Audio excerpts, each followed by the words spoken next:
Hello traders. Welcome to KP Technical.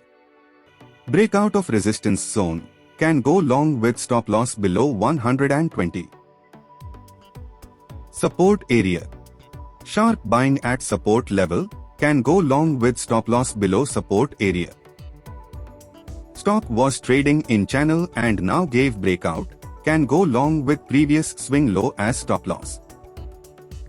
Breakout of downward sloping trend line and sharp move after breakout can buy few quantity now and rest buy on dips. Triangle pattern breakout can go long with stop loss below 52. Breakout of downward sloping trend line can go long with stop loss of previous swing low. Breakout of downward sloping trend line can go long with stop loss below 2020. Breakout of downward sloping trend line can go long with stop loss below 750. Breakout of downward sloping trend line can go long with stop loss below 290.